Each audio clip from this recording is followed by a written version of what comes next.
UP में 2022 के विधानसभा चुनाव से पहले सियासी हलचल तेज हो गई है। बड़ी खबर यह है कि बीजेपी में बैठकों का दौर चल रहा है। इन सबके बीच उत्तर प्रदेश के डिप्टी सीएम केशव प्रसाद मौर्य ने दावा किया है कि 2022 में यूपी में 2017 में हुए विधानसभा चुनाव के नतीजे फिर दोहराए जाएंगे।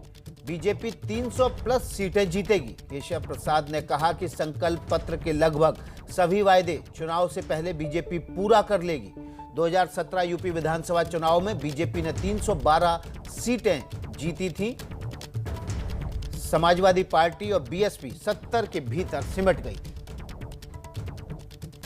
उत्तर प्रदेश भाजपा इस वक्त जुटी हुई है 2022 के चुनावों में। तैयारियां किस तरह की हैं, बात करेंगे डिप्टी सीएम केशव प्रसाद मौर्य से। सबसे पहले सर बताएं कि लगातार जो पार्टी के राष्ट्रीय नेता आ रहे हैं, प्रदेश प्रभारी आ रहे हैं, उनसे लगातार बैठकों का दौर है, अलग अलग भी मिल रहे हैं, सामूहिक रूप से भी बात कर रहे हैं। क्या चर्चा हो रही, क्या तैयारी हो रही है? जो चर्चा हो रही है वो 2022 के चुनाव में जब ईवीएम मशीन खुलेगी तो उस चर्चा का परिणाम आएगा।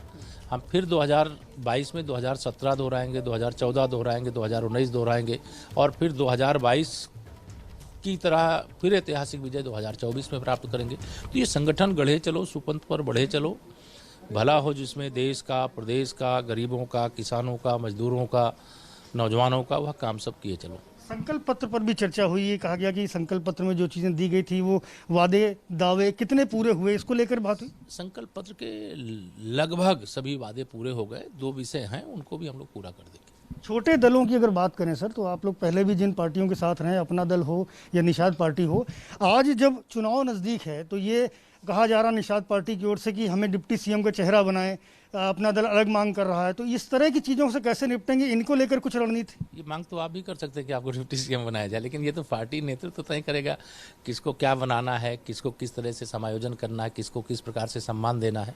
भाजपा सबका साथ, सबका विकास, सबको सम्मान, सबको स्थान देते हुए आगे बढ़ती है और हमारे पार्टी परिवार के साथ जो जुड़े हुए हैं, गठबंधन के साथी, उनको उचित सम्मान पार्टी दे रही है। आगे भी जो आवश्यक होगा दिया जाएगा। कल दोपहर का भोज बहुत चर्चा में रहा है कि मुख्यमंत्री योगी आदित्यनाथ आए आवास पर। यह कहा गया कि बेटे की शादी थी और लॉकडाउन की वजह से नहीं जा पाए थे, तो अब व्यंजन परोसे गए। उनको क्या क्या खिलाया सर?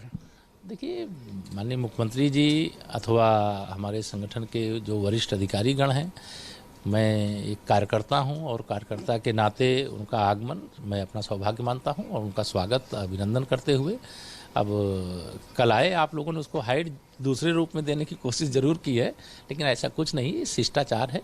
अब बच्चे हैं, अब मेरा बेटा मेरी बहू है, तो सब जो हमारे वरिष्ठ लोग हैं उनके लिए भी आशीर्वाद देना जरूरी था। चूँकि कोविड काल था, सबको बुला नहीं सकते थे, सबसे निवेदन जिन लोगों से कर सका था किया था, कल आए थे, सबका आशीर्वाद बच्चों को मिला। लेकिन ये भी चर्चा रही कि सर कुछ चीज़ों पर मतभेद जो रहा है उसको दूर करने का एक प्रयास था, चूँकि माहौल आज के वक्त में थोड़ा राजनीतिक हो गया है। तो ऐसे में तमाम विपक्ष के लोगों का कहना है कि आपसी जो गुटबाजी है उसको दूर करने की भी कोशिश की गई। विपक्ष अपनी गुटबाजी दूर कर ले, हमारे यहाँ कोई गुटबाजी नहीं है। हमारे यहाँ सब एकजुट हैं, एकजुट थे और एकजुट रहेंगे। आखिरी सवाल है सर, धर्म परिवर्तन को लेकर के कुछ खुलासे किए हैं यूपी पुलिस ने। कहा गया कि 1000 से ज़्यादा लोगों का धर्म परिवर्तन कराया है एक गिरोह ने।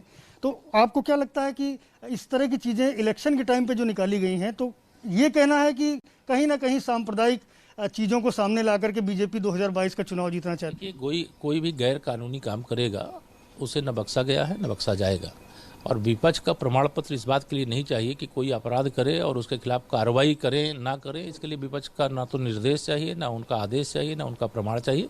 जो अपराध करेगा उसको सजा मिलेगी। और ये बहुत गंभीर किस्म का अपराध है कि किसी को प्रलोभन दे करके, बरगला करके, झूठ बोल करके और कोई धर्मांतरण कराए, तो उत्तर प्रदेश में ये सब नहीं चलेगा। 2022 का चुनाव मुख्यमंत्री योगी आदित्यनाथ के चेहरे पर ही होगा, ये बात तय हो गई है बेटा? देखिए, भारतीय जनता पार्टी का जो सामूहिक नेतृत्व है वो सामूहिक नेतृत्व लड़ रहा है और जीतेगा 300 से ज़्यादा सीटें। से बात करने के लिए उप मुख्यमंत्री केशव प्रसाद मौर्य थे, जिनका साफ तौर पर यह कहना है कि सामूहिक नेतृत्व है, साथ में मिलकर लड़ेंगे। ये अलग बात है कि पूर्व में ये बयान दिया था कि केंद्रीय नेतृत्व तय करेगा कि उत्तर प्रदेश में मुख्यमंत्री का चेहरा कौन होगा। तो वक्त का पहिया है, घूम के वापस फिर केशव मौर्य के पास पहुंचा है। केशव मौर्य के कल दोपहर के भोज की चर्चा इसलिए भी ज्यादा है क्योंकि एक बार फिर से केशव मौर्य ने अपनी ताकत दिखा दी है और देखिए, पिछली बार जब चुनाव हुए थे तो केशव मौर्य प्रदेश अध्यक्ष थे, सबसे ताकतवर नेता थे, लेकिन चुनाव नज़दीक आते आते फिर से उनकी ताकत बढ़ रही है। लखनऊ से संजय त्रिपाठी हमारे साथ जुड़ गए हैं और न्यूज़ रूम से पंकज झा हमारे साथ जुड़े हैं। पंकज, सबसे पहले आपका रुख कर लेते हैं। दो बड़ी बातें केशव मौर्य ने कही, एक कि हम 2017 वाला जो नतीजे थे उनको दोहराएंगे, और दूसरा सामूहिक नेतृत्व में चुनाव होगा। कैसे देखते हैं आप? देखिए, कल जो गए योगी आदित्यनाथ केशव के घर और खीर की मिठास दिख रही है। कल रात भी, बीती रात बहुत लंबी बैठक चली है।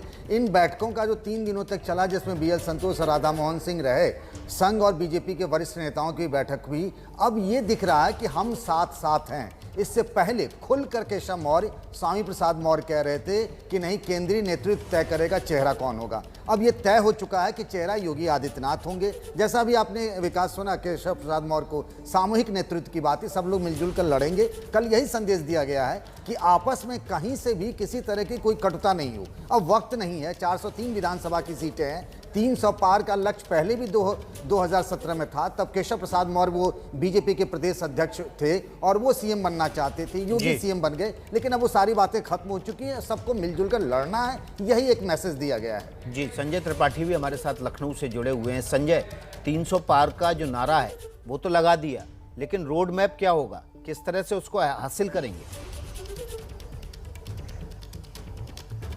देखिए, कल की जो बैठक हुई थी, इसमें BL संतोष, राधा मोहन सिंह समेत तमाम वरिष्ठ पदाधिकारी थे, संघ के लोग थे और सरकार के लोग थे। उस बैठक में तमाम विषयों पर चर्चा हुई कि कैसे 2022 का रोड मैप बनाया जाए। तो ये जो संकल्प पत्र वाली बात मैंने केशव प्रसाद मौर्य से भी पूछी, तो संकल्प पत्र को निकाल करके देखा गया है कि आखिरकार जो दावे और जो वादे किए गए थे 2017 के चुनाव में, वो कितने पूरे हुए हैं और जो नहीं हुए हैं उनको लग करके पूरा कराया जाए। इसके अलावा जो जातिगत समीकरण है उनको साधने का पूरा प्रयास किया जाएगा। जैसा कि संजय निषाद आज कह रहे हैं कि उनके जो निषाद वोट बैंक है वो पूरे प्रदेश भर में है। ये अलग बात है कि वो कह रहे हैं कि हमें डिप्टी CM का चेहरा बनाया जाए, लेकिन जो संजय निषाद की जो बात है उसको गंभीरता से लिया जा रहा है। केशव प्रसाद मौर्य से वो भी मुलाकात भी करेंगे। इसके अलावा अपना दल सोनेलाल की जो नेता हैं वो भी लगातार संपर्क में हैं, बातचीत चल रही है। तो जातिगत समीकरण बिगड़ने ना पाए, संतुलन बना रहे, इस ओर भी कोशिश की जा रही है। तो कुल मिलाकर के चारों तरफ से प्रयास है सरकार का और संगठन का कि इस चुनाव में एकजुटता दिखनी चाहिए और राई से पहाड़ बनाने की कोशिश में जुटी हुई है बीजेपी, ताकि 2022 के विधानसभा चुनाव में 2017 को दोहराया जा सके। बहुत बहुत शुक्रिया आप दोनों का।